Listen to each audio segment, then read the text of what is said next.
it's Coach Tori, and this is Raising Runners. We will be talking about running, mental health, youth sport burnout, specialization in sports, motivation, encouragement, coaching, parenting, sleep, nutrition, really anything that you can think of that we as parents or coaches or just runners can do to help our young athletes.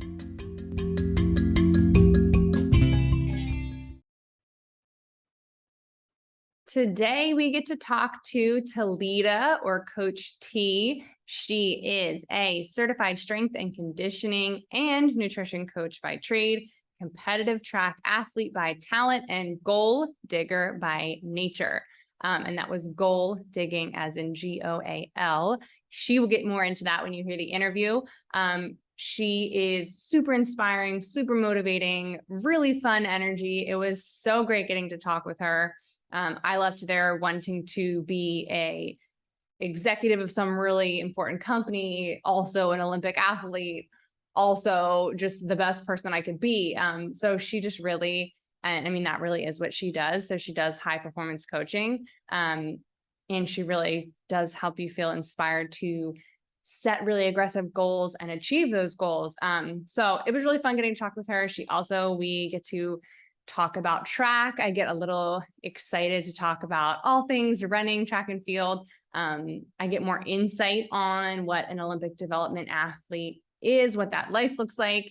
Also what it means to be a competitive athlete through time. So not just, right out of school, right out of high school, right out of college. As time goes on, our bodies are different. So she talks a little bit about that. She breaks down the triple jump, which is something I did not have too much information on, which is really exciting. And we just talk about, personality that it takes to be, someone who's high performing, what kinds of things that she can do to help inspire people. Really just super fun stuff. Great interview. Hoping we have her back to talk more about, actually, after you hear the interview, if you have a topic you would like to hear her talk more about, please send me an email or a DM or something, because I am still trying to workshop some ideas. But after hearing her talk, let me know what you would like to hear more about. Actually, I think that'd be super fun. So before I keep going on and on and on, let's get into her interview. Well, I love when other people are excited about the stuff that I care about, but we don't even know who we're talking to. So do you want to start by I read your bio and then I felt super intimidated that I wasn't gonna be able to remember anything from it, because I'm like, she's done so much. So can you give us just, I guess, a little tiny intro into you? Because then we'll get into some more questions. Yeah. Let me see. Well, I'm jokingly, but not necessarily, known as the hashtag goal digger of the high performance space. And essentially what that means is I love setting big goals for myself. I have all my life, ambitious goals, and I love helping other people dig really deep to find solutions to their purpose-driven goals. And in the world of sports has literally made me who I am today. I started as a gymnast when I was 4 years old and felt that was my first love of sports, was gymnastics. And then competing in gymnastics and then getting into high school, I was introduced to track and field. And so I've been a track and field athlete since high school. And everything that you gain from sports, more than the physical, strength and endurance and agility and all of that stuff, but the deeper human stuff is what I love, and bring that to the table in my work with clients, regardless of what their goals are. You could have a fitness goal, a sports performance goal, or some bigger life goal. I use the arena of strength and conditioning and nutrition to help people achieve those goals, no matter what the goals are. And I think those are essential based on my experience as an athlete. I think those things are essential to high performance, regardless of what the goal is. So that's a little bit kind of my stance on that. I was a Division I competitive athlete as well in college, and set a couple of records there, which is cool. And then I was an Olympic development athlete. I am Olympic development athlete, qualified for the 2008 Beijing trials. And I it's hard to express in words how much I love sports, and more specifically, how much I love competition. I think that for me, it just helps me up my game and up my standards and really bring my best to everything that I do. So excellence is one of my deep core values that I strive to embody in everything I do. So I could go on and on about that, but that's yeah, no, I'm sure we're going to get to hopefully at least some of all of that. But also to clarify, you said goal digger because yeah. Well, I was just like, when you say it fast, because I'm like, I'm going to say it fast and then people are not going to know what I'm saying. And then I'm going to have to be more specific. So yes. And then you went all into goal. So like, obviously I think people will get it, but I just want to make sure everyone realized you were saying goal. So do you actually go by Coach T? Because I was like, that is such a cool nickname. Oh, well, that was a client started that some years and years ago. And it stuck. So yeah, people refer to me as Coach T. Yeah. Well, no, I saw that and I was like, oh, I'm Tori. I wish I was Coach T. Right. Like, I'm so cool. I'm like, but I'm definitely not a Coach T. But then like, as you're saying everything, it's like, I totally see how in probably every aspect of your life, people look at you as a coach. So that's why I was like, I bet that's probably everybody actually does call you that. Yes. So getting into track and field, because of course, when you first sent me a message, I saw track and field and just was like, oh my gosh, I love talking track with anyone who wants to talk track. And then I didn't ask, or maybe I didn't even think to see like what you actually did as an athlete, as a track athlete. So, I'm like in my head, just being like, oh, we can talk about the 400. We can talk about the 800. I'm like, actually, I don't even know what you did. And then I saw that you are a triple jumper. And I was like, well, I know nothing about triple jump or jumps in general. So when I ran track, and I'm not sure if this is how like a lot of teams were structured, but we break off, like the sprinters go with the sprinting coach, long distance people get, they go out and run, and then someone's come back and do the track workouts. Right. But for some reason, even when we were on the track, the jumpers were somewhere else. Like we never saw, like, it was like a mystery what their practice was. Like you didn't even know who was on the team that jumped until it was meet day. And you're like, oh, someone just won the long jump for us. And it's like, oh, great. I didn't know they were on the team. So I'm guessing not every team is like that, but can you tell us a little bit about the triple jump? Actually, not even us. Tell me about the triple jump. I imagine that can be a really high pressure event because you only get so many chances, and there's a lot of like technicality to it. So can you just talk a little more about that, like what the training looks like? Because obviously I don't know, I never saw them practice. So I know it's like not even really a question, but like tell us everything about triple jump. Right. right. Oh, that's hilarious though, that it's like, yeah, a mystery. Like, someone won something for us on the field. That's great. It's weird. Well, yeah. And actually, side note, I did also run the 400. So that's the well, then there you go. Surprise. Yes. Triple jump just happens to be my specialty. But yeah, I also ran the 400. So yeah, triple jump is a beautiful thing. I love triple jump. And it is very technical, which is actually part of the reason that I am drawn to it and have done so well. So the coach, I'll go back a little bit. The coach in high school who got me into it, Coach Susan Ray, and I so wish that I could contact her or someone knew where she was so that I could actually thank her for introducing me to track and field, and specifically having the foresight to know that I would probably be good at triple jump because she knew my background as a gymnast. And as a gymnast, because gymnastics is so technical, that's what she saw, like, oh, this girl knows about her body positioning in the air. And triple jump is way more I mean, all the field events, of course, have technique to them, but it's a little more technical than long jump, because most people assume that I also do long jump just because I do triple jump, which is not the case. I'm usually short sprinters will also do the long jump. And I'm actually not that fast of a short sprinter, which is why I do the 400. It takes a little longer for me to build up my speed. But the triple jump doesn't have to rely so much on speed. Speed will help, of course, but it's not hugely reliant on speed, more so than the power, the strength, and technique of it.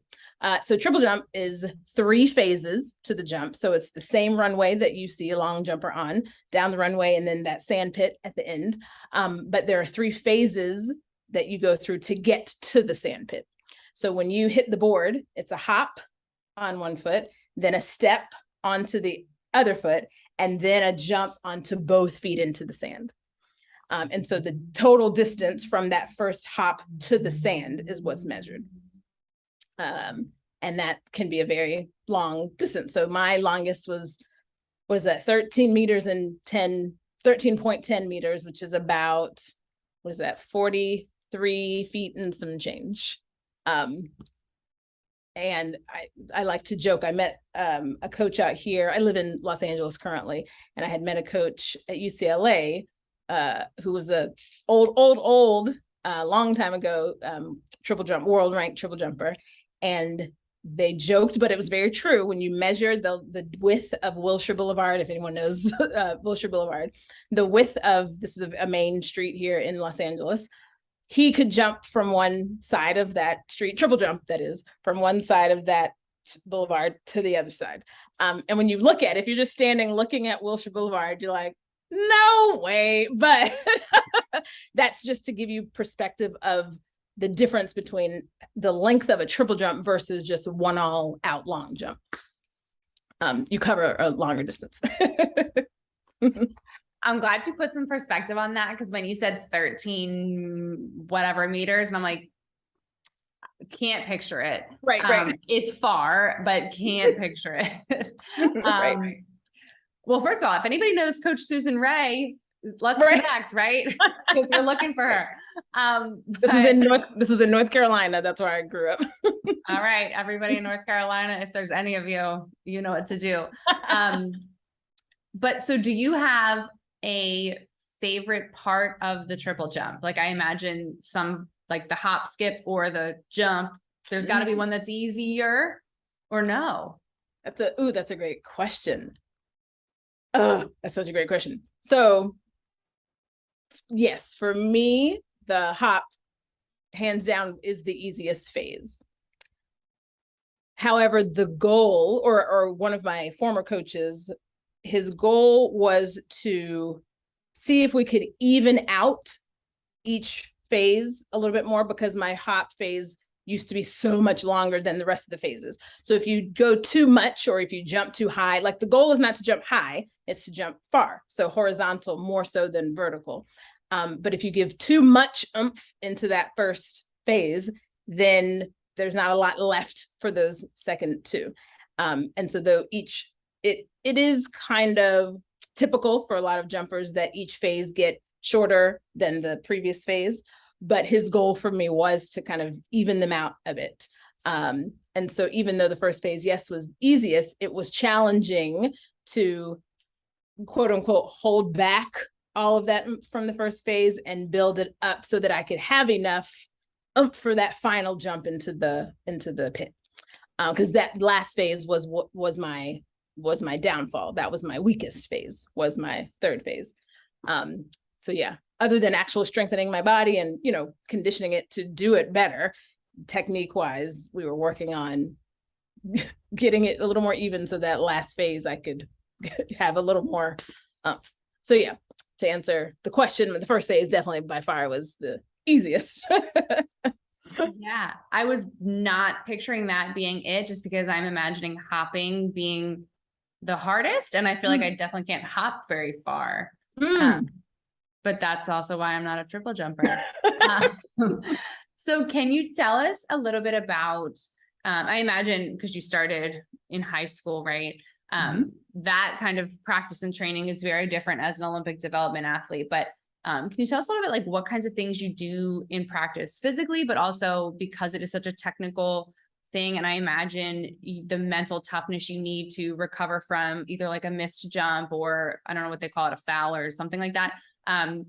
Recovering from that and being able to just like, okay, I only have 2 more jumps or 1 more jump. Like what kinds of things did you do mentally as well? And I know that's also a long question, but I feel like you'll get there. Yeah. Oh yeah, definitely.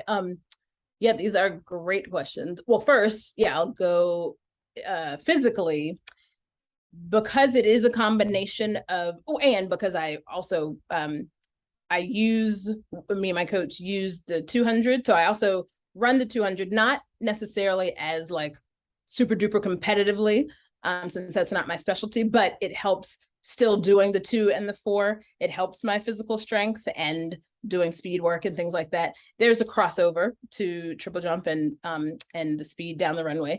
So to build up my speed, even though speed is not the end all be all for triple jump, but that does help. So I'm still doing hill work, like hill sprints. As far as the running stuff, I'll do overloaded sprinting. So like a sled attached to my hips, weighted, behind me, and doing dry phase and typical sprint workouts that a sprinter would do. But then also adding in those plyometrics and those jumping drills to strengthen all the muscles in my hips, all the muscles around the joints, so the ankles, knees, and hips, because you do generate so much power as you're running down the runway, then you have to have enough strength in the body to take on that amount of power that you're built up. Even though the goal in triple jump is not to be on the ground long. If your foot is on the ground long from any one phase, then you're doing it wrong. You got to get off the ground. So if you can picture when you skip a rock on water, that's what a triple jump should be like. But it's kind of skimming the ground so that you're in the air as long as possible and you are, traveling as much as possible. And so that, again, yes, very technical, but the body has to have the right strength, combination of strength, power, and stability to carry that out. And in a week's time, and it depends on the time of the year, but I might have 4 days a week of strength training. I might have 3 to 4 days on the track of some kind of sprint work, plyometric work. And then I also do yoga a couple times a week to balance all of that out. So, to have nice, supple joints, especially my hips.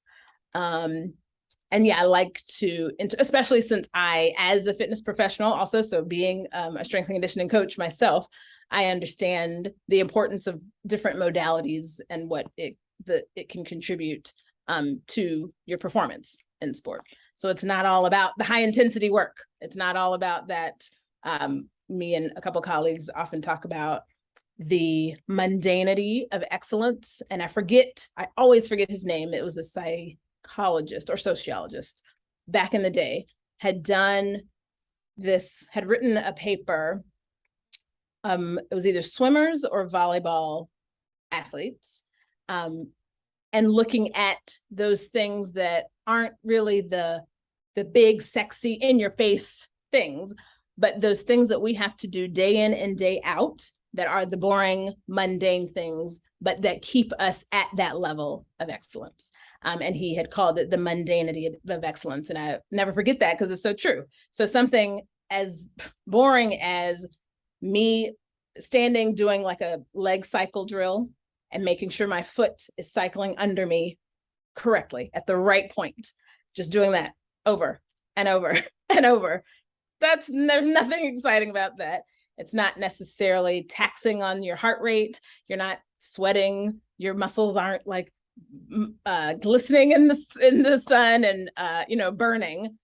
But you have to get that repetition in to have it ingrained in your body. This is the pattern that we want to to do when you get to the runway, when you get to the board, when you jump off the board, when you're in competition.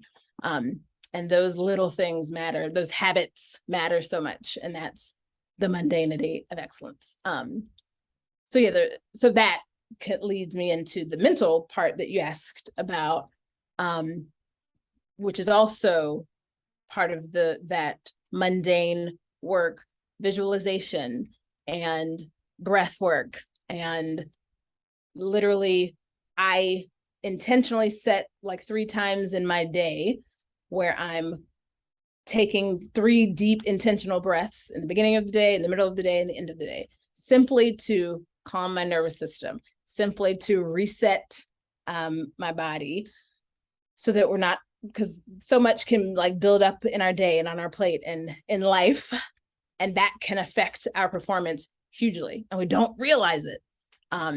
Like, forget the stress specifically about the sport itself. Other stressors in life can affect your performance in your sport. But yes, thinking about each jump, or even in a competition where you have prelims, quarterfinals, semifinals, like the bigger competitions where you have to do it multiple levels or multiple rounds, treating each round as just that round. Like, and it depends on how seasoned you are, of course, but because everyone's approach is different, but leaving it all on the track, as they say, and not assuming, oh, I'll have a little more in the next round, or I'll have a little more in the next round. For me, it is this moment at this moment only. I'm not thinking about ahead. I'm not thinking about what I did. It's this moment right here. And that takes a lot of practice to, as we've heard, many people do work on mindfulness. And that is to stay in the moment, in this present time. And that it can be very challenging to do, especially when you've had a horrible jump, or you just had a horrible run and you're like, but I have 4 more to do. So look at what happened on that one, analyze it, see what went wrong, and then leave it there, because you have 4 more opportunities, or however many, in that particular meet. So I like to look at, if you want to use the word failure, as like if a particular jump or a particular race didn't go well, learning, there's always a learning opportunity, always, to see, okay, well, what happened there? Why didn't it go the way we wanted it to go? And then make adjustments and then move on. And of course, as I say it, yes, it sounds like, oh, just do that. It's not just, but it's not easy, but it is simple. There's no complex thing you have to do in order to move on. It is a simple thing, but it doesn't make it easy, like deep in you to do. And it's simple and easy aren't the same thing. I'm glad you pointed that out, but that's also kind of what I wanted to ask. So have you always had that approach? Was it something you had to learn, or is it kind of just like, that's your personality? I had to learn that, like hardcore, had to learn that. When you asked that question, the first thing I pictured was back in the day, gymnastics. Ask anyone in my family how Tilita responded when she didn't have the competition she wanted. Nobody wanted to be around me. Let's put it that way. I would pout. I would be like quiet. I wouldn't talk to my family. The whole family always came to competitions, but if I didn't do well, that was not a good day. So I had to learn how to let that go, and how to look at it objectively and not with such emotion. Like, there's emotion because we care so much, because it means so much to us. So that doesn't mean to take that away, because you do want that meaning. It means something to you. So don't take that away, but also add to it the ability to look at it objectively.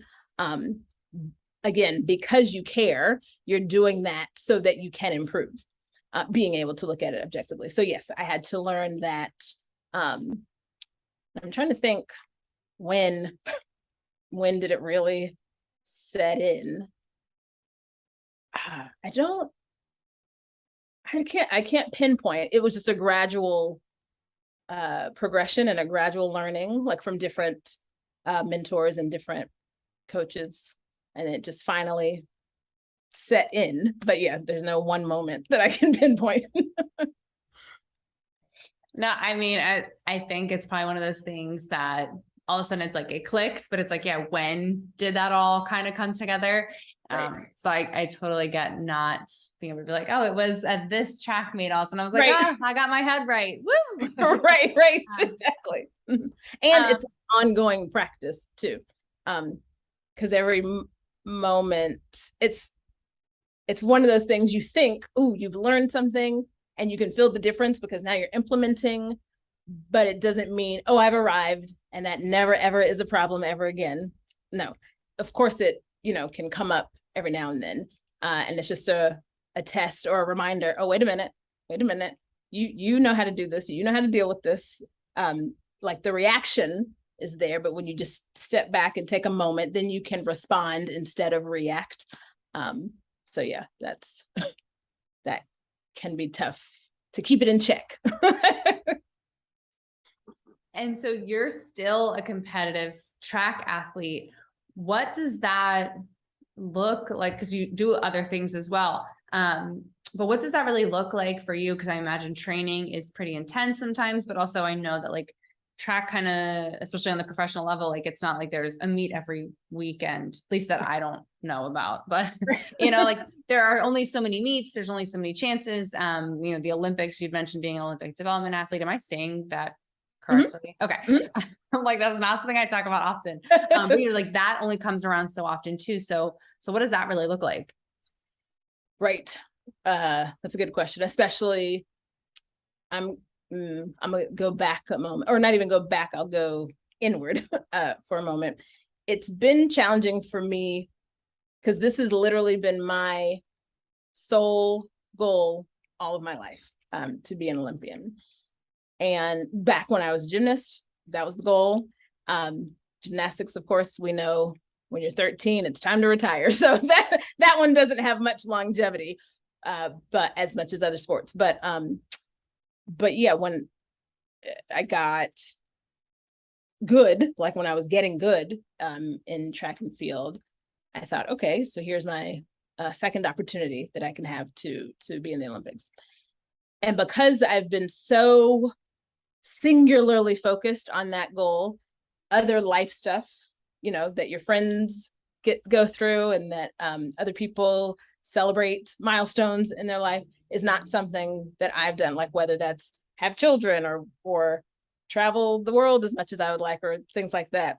And so sometimes throughout my life, I have felt a little guilt of not paying attention to other maybe goals that I might have, but they're just kind of brushed to the side, little goals, because I've been so singularly focused. And then when I injured myself, so I injured my knee 3 weeks before I was supposed to leave for the Olympic trials in 2008. So that is the main reason I didn't make it or haven't made it to the actual Olympics, was this knee injury and surgery twice that I had.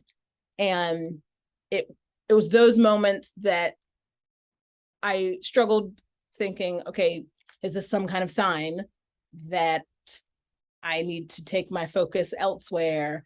Or is this the universe telling me, great, you were focused for a while, but you have these other goals that you want to, going back and forth. So that was a struggle for a while. So all of that to say, because going back to this goal digger thing, I want everyone on the planet to want something so bad and to care about something so much that they're willing to make sacrifices, that they're willing to go the extra mile, that they're willing to do things that other people may not be willing to do, because it fulfills you in some different way that you may not be able to explain to people. And I think that we can have that without giving up so much of ourselves. And that's the space that I'm in now. So I'm running a business now as a strength and conditioning coach and a high performance coach.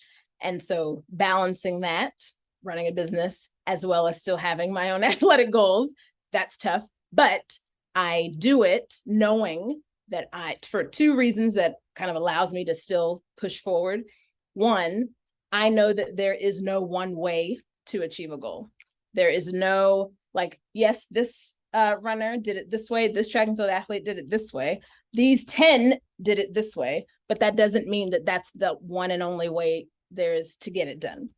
So I fully acknowledge that I'm on my own path. And I will know when it's time to stop. I can't like write to you, this is when I know it's time to stop, but I'll know it. I will feel it. I'll know it in my bones. So right now it's not time to stop. And I'm just move forward knowing that my path is a little bit more unorthodox than others that have made it there. The second thing that keeps me going, my approach to everything is a very deeply values-rooted approach. As long as what I'm doing, everything that I'm doing is in alignment with my core values, is in alignment with my goals, and is in alignment with how I want to feel, essentially, then it's all good with me. Again, even if it looks nothing like the next athlete and the next athlete or the next business owner or the next coach, if it's in alignment with your values, then you are on the right track.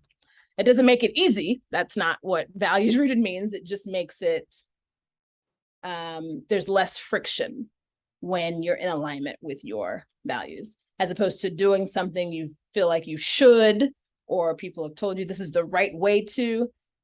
If you're feeling but you don't know how to articulate why you're feeling uneasy about the way you're doing something, it's probably because it's not in alignment with your values. And so all of that to say, yeah, it looks very different, especially now that I'm not the typical age that people would think of still training as a competitive athlete. But I've also always been a person, or I've never been a person that says, oh, you reached that age, that's it. That's just not it. That's not, if you're taking care of your body, that's just not how things work. You can do things for as long as you want to do them. So do you know the swimmer Dara Torres? She was, what year was that? I want to say 96, 92 or 96 Olympics.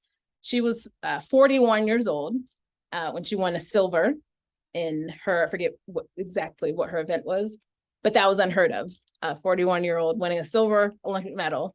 And she, in her book, describes, or she's said it in many interviews too, but that yes, she could do physically the things that she did at 18 years old or 22 years old in terms of workouts. But the main difference when you're aging is how you recover from those workouts. So that's where my focus is. And that's where her focus was paying more attention to the recovery aspect. And like I said before, implementing different things to make sure you're taking care of your body. And it isn't just go hard all the time. So that's, in that way, my training looks different as well. It's just so much more intentional than it used to be, like less 20 years ago, even 10 years ago. Just so much more intentional. And I can tell the difference. I just recover better so I can get back out there quicker. Wow, that was a lot. And I feel like you also already answered the question, or a little bit answered the question I'm going to get to next. But no, that's so helpful to like anybody who, I recently have been really into Kira D'Amato because she's 38 and she is crushing it at the long distances. And I'm like, well, moving away from being, not that I was ever really fast, but I'm moving away from those shorter distances to longer distances. And like, you got to see those role models. So it's nice that you're pointing out other people, but also yourself, and then explaining how you can be able to do it, because it doesn't have to look the way it looked 20 years ago. You know what I mean? Right. So that's super awesome. With all that, so you are, as you mentioned, a high performance coach. And you, I think in one of your emails mentioned you have a superpower of getting people to achieve things that they never thought they could. I believe that's what you said. And I can totally see that after talking to you. Like you have such an electric personality, you speak so well, and you, like you're saying, you're focused, you know what you want, you know, you're going to feel it when it's time to be done, but you know, this isn't it. So can you tell us a little bit about what high performance coaching is? I know you kind of put some of the answers in your explanation to the last question, but kind of just for everybody, like, what does that mean? And then, because I imagine you can do that virtually. So like, who would come to you if we are looking for some help with that?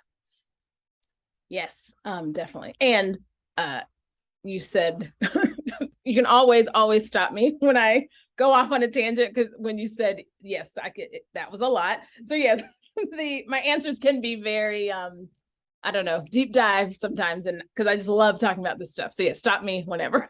No, that's so helpful, because if like I rely on people just like going on, and then I'm like, I just listen to like something that I need to then ask again. But I'm like, if you're talking more, then I'm definitely talking less, and nobody needs me to continue to just ramble about whatever and make up questions that don't fully make sense. So yes, keep doing what you're doing. Definitely. Okay, cool. High performance coaching. Actually, someone just a new client asked me this. What's today? She just asked me this on Friday, was it?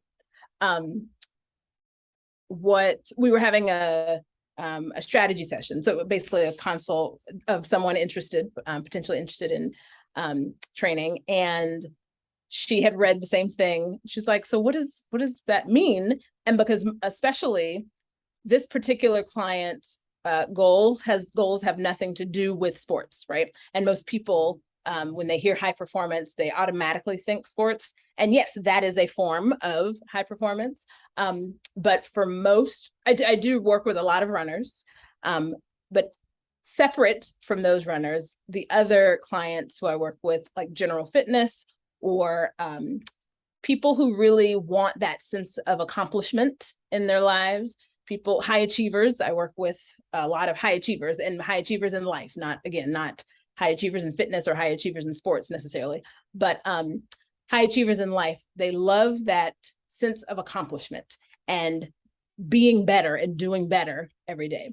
And so as a high performance coach, I essentially help people get stronger and eat better so they can do all the things they want to do and do it better, so that they can have their best performance on a daily basis, showing up the way they want to show up in the world, feeling good in their body so they can show up the way they want to show up in the world, whether that's at work, whether that's in their household as parents, whether that's you wanting to take a passion project of yours from side hustle to your main, business, whether it's a big, what's it called?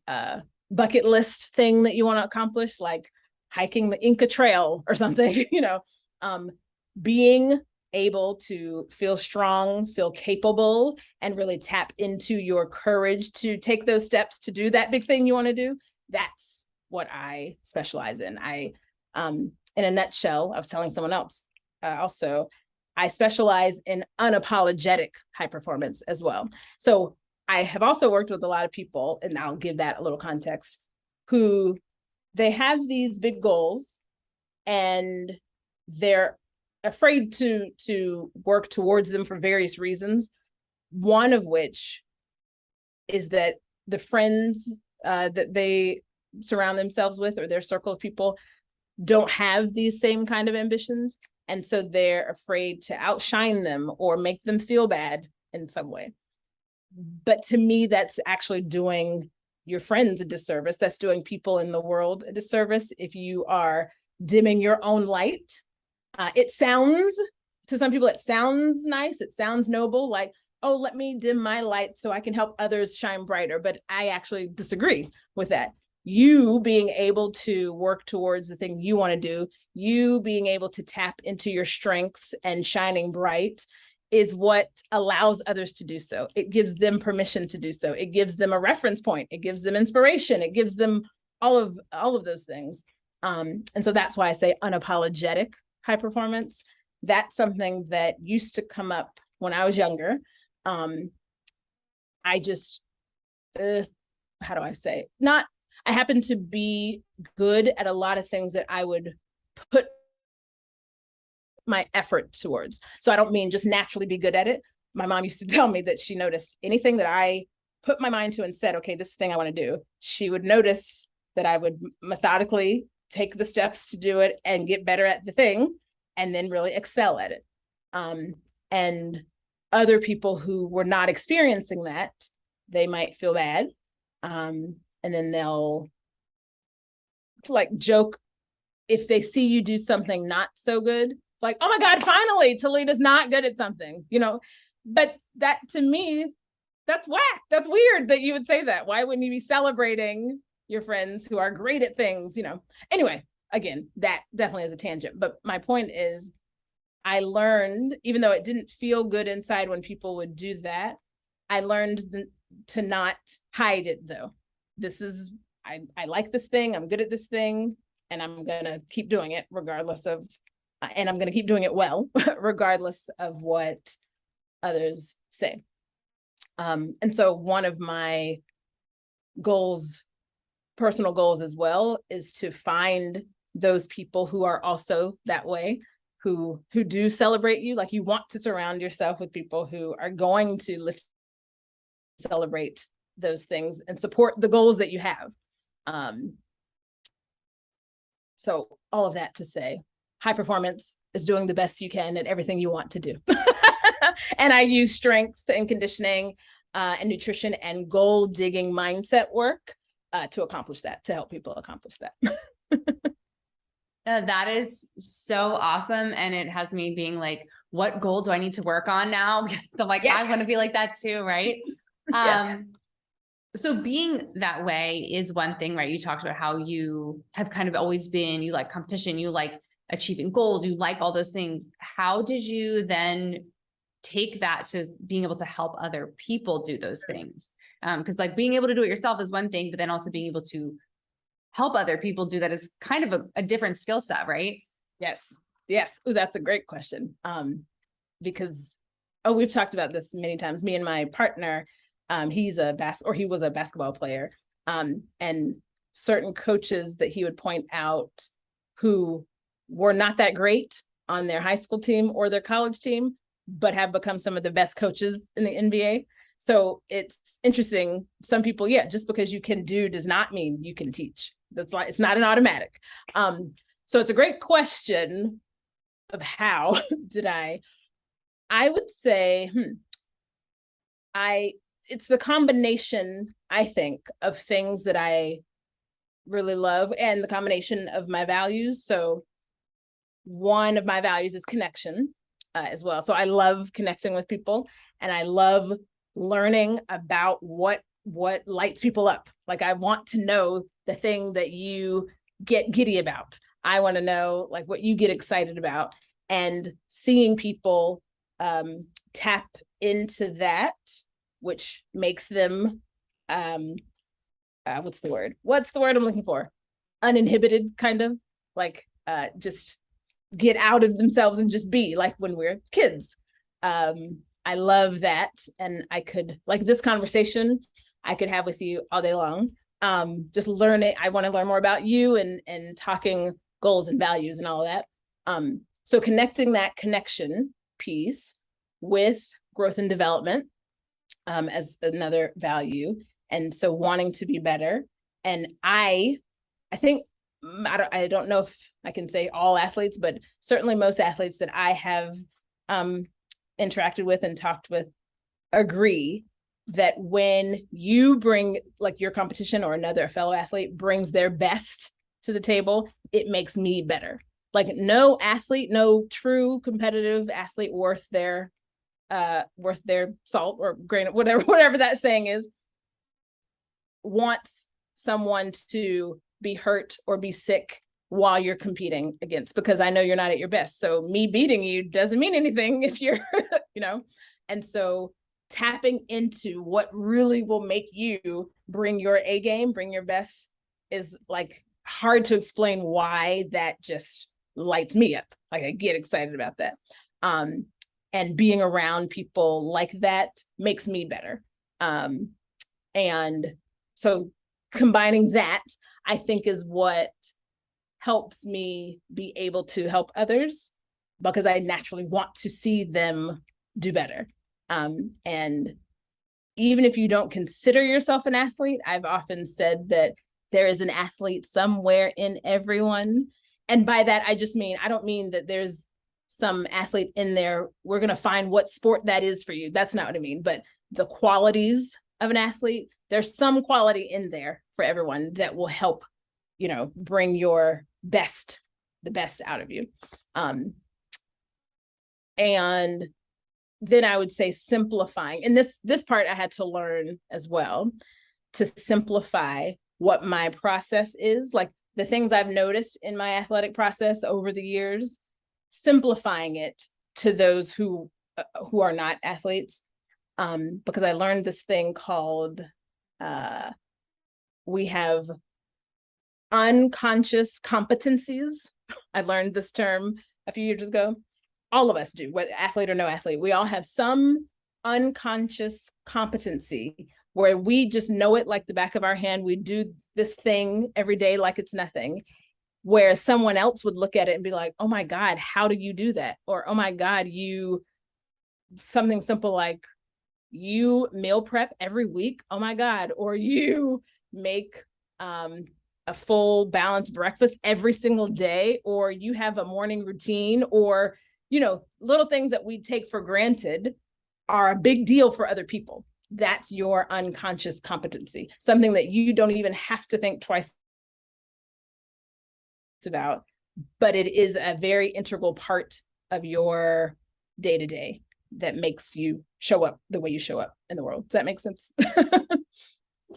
And so being aware of that, learning that made me be able to step back and break down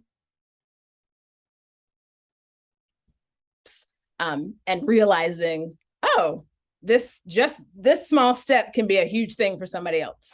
And that enables them to receive it better and not be overwhelmed by the process. So I think I've been told that I'm good at explaining things and breaking things down into their smaller parts. Yeah, no, I definitely can see that. And just in like how you've answered every question. And I'm going to ask probably only one more question, because this will be officially the longest episode, even though I love to keep talking. No, okay. I would love to keep talking. I'm like, and now of course it's also storming here. So I'm just worried my internet's going to start getting all frozen. Right. So last question. And where are you again? East Coast by Philly. Philly. Oh, okay. Yes. Yes. So yes, far. And now, we have a thunderstorm. So, before I start to get real choppy, any just real quick tips for coaches or parents just working with young athletes to help them obviously achieve the most that they can achieve. But we know that, like, I'm sure the way you're working with your adults and high achievers is going to be a little different than how we're working with kids. Just like a little bit of advice. I know that's kind of like, it could be a huge question, but. Well, I think the two main things that stick out in my mind as you ask that question are the values piece and the strengths. So an exercise that I have people, there's many exercises that we do to help people come to discovering what their top 5 core values are, but also an exercise in listing out what your strengths are. And for kids, I think this is huge. For anybody, this is huge, but especially for your parents and kids audience. When you know something about you that you are best in the world at, and when I say best in the world at, obviously we don't know everybody in the world, but that your friends would say this thing, they automatically think of you, or some attribute you have that is top quality, or some piece of knowledge that you just, just know it like the back of your hand, something you're just so good at. It could be a skill set. It could be something as simple as, because I'm remembering a client who I had asked this to do the exercise, and we gave everyone 5 minutes to do the list. And the first 30 seconds she was done, and she was sitting there thinking, I don't know, like she only had one thing written down. And my challenge to everyone was to have at least 10 things written down. And she was like, 10? I can hardly think of one. But every one of us has something that we are deeply like proficient at or really good at. And it can be something as simple as you always have great hair days, or maybe your friends know you as a great listener, or very trustworthy, or maybe you can dunk a basketball, or maybe you are a fast runner, or anything. But have kids write down what their strengths are, what they are really, really good at. And then also asking them what their values are. And the way I like to explain values is, in life, if we were out on the sea in a boat, so the sea of life, and then things start to get rocky, the waves start to really swell up, and it's storming and it gets dark, and all of a sudden we're trying to find our way back to the shore. Your values are the lighthouse on the shore. The lighthouse will always bring you back home. So that's what you can depend on your values for. That's who you are to your core, that you can depend on to always bring you back home. So when you ask kids, what is it that you value in life? It'll get them thinking, and describe it, to them, like who they are, no matter what, to their core. That's something to really root them and ground them, are their values and their strengths. And then you can make it fun. So on your calendar, like each day, put one of your strengths and one of your values on each day. And then at some point in that day, you're intentionally doing something that embodies that value and uses that strength. And that gets you to be in you, show up as you intentionally and not just on accident. Our values should definitely be something that's easy to tap into, of course, as well as your strengths. But to do it intentionally, like, at some point today, I need to use this strength and embody this value. It just makes the day more interesting, especially if you get more specific and do it in your sport or in your activity. That could be really interesting. Again, for kids, but for anyone, for adults, everyone. For sure. And some of the adult clients I work with have found it challenging yet very fulfilling, actually. I love that. And now I feel like I'm going to go right on my calendar when I get inside. But also that is so helpful because in a lot of, I think the earlier episodes, I was talking to a lot of people about like motivating kids and helping, especially the ones who aren't motivated to be there, like ways to do that. And, that's it's an easy one to do, but also like it helps them be more involved, which also, as we know, like can help motivate them, help them buy in. Is like, you're telling me what your strengths are. That means next practice, we're going to do something that is your strength. Yes. Yes. So like that is so awesome and a super helpful tool for us coaches. Yes. But now we've been talking for almost an hour. Okay. I got to wrap it up. Yes. Plus it's like getting close to my bedtime anyway. Yes. And I'll leave with saying this last thing, especially since you mentioned the strengths just now. Yeah. And next time you practice the practice is going to include their strengths. I think in general, a powerful life for anyone is when we can use our strengths to do the things we want while being led by our values. That to me is a powerful and fulfilling life, and how I want everyone to operate in their lives.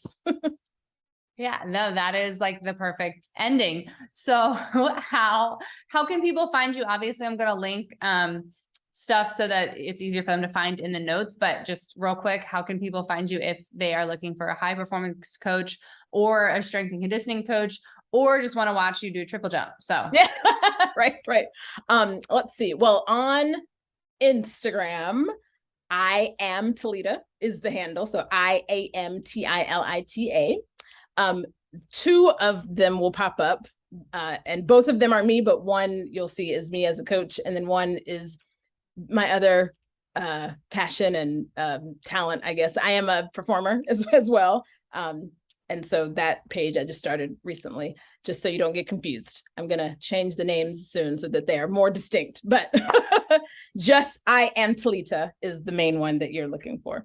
And yeah, you can contact me there.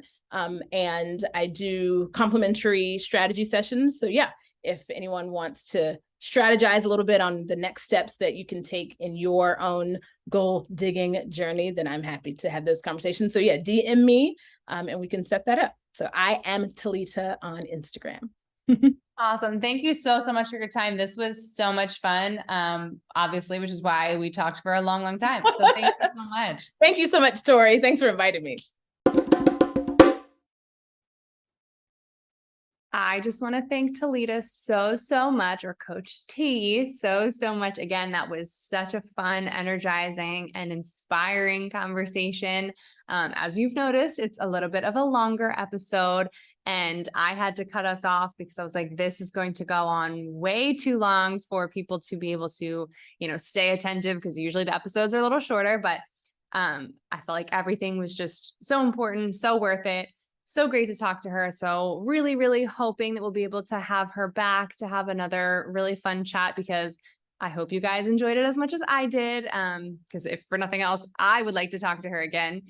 So that was really fun. All of her info is in the show notes. So how you can find her, her programs, all of that stuff.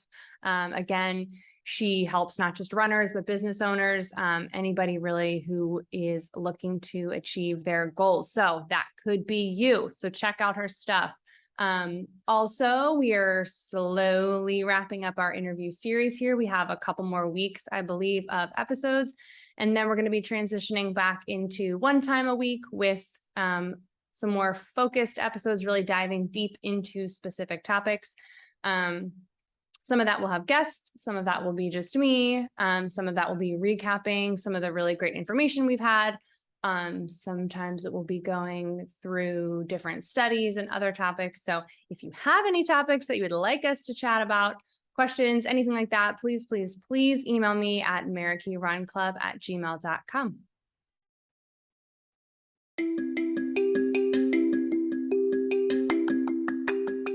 Thank you for tuning into Raising Runners. New episodes every Tuesday, and we are always looking to talk to people about running, mental health, or anything along the spectrum that can help our young athletes, or just talking to runners or parents and coaches of our young runners as well.